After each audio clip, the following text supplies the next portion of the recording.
Hello, good evening, students. Today is transcription number back of 180 on the speed of 100 words per minute. Start. They selected 45 projects and allotted them to the various states, to all the 15 states, and each project covered 3 to 5 community development blocks with a population of roughly 3 to 5 lakhs, so that a fairly substantial population was immediately covered. And then they carried out a comprehensive and thorough survey of these pilot project areas.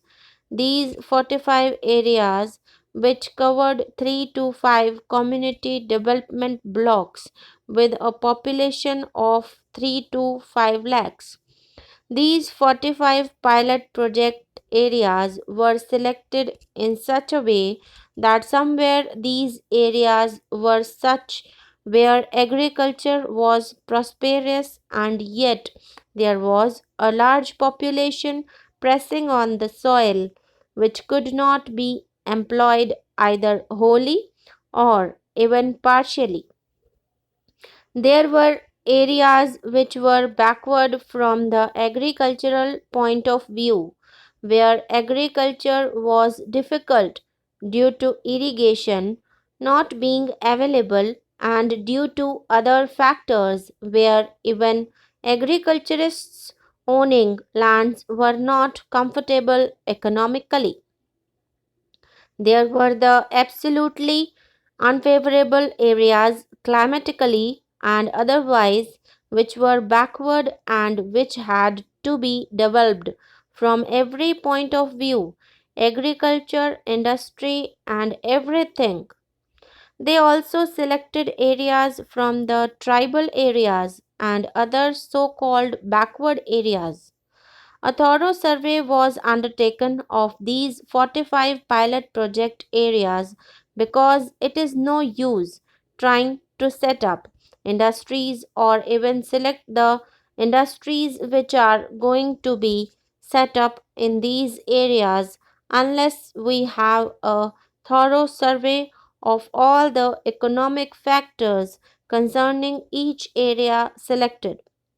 It will be appreciated immediately that each area selected will have its own problems, will have its own environments, will have its own complex of population, skilled, and everything else, which will make a particular selection necessary for that area, whereas it will be wholly inappropriate in another area. That is why a thorough survey was undertaken. I think Mr. T.N. Singh was then member of the Planning Commission when this was undertaken. They carried a thorough survey of these areas, and the survey continued until July 1963, when we had more or less a fair idea of the problems of these 45 pilot project areas, and then formulation of the program started about the beginning of 1964 after the survey was completed, because after the facts were ascertained the programs had to be finalized, and that took further 3 to 4 months. The programs had been finalized in the beginning of 1964, and for the implementation of the programs selected for these 45 pilot areas, the Planning Commission has been providing funds.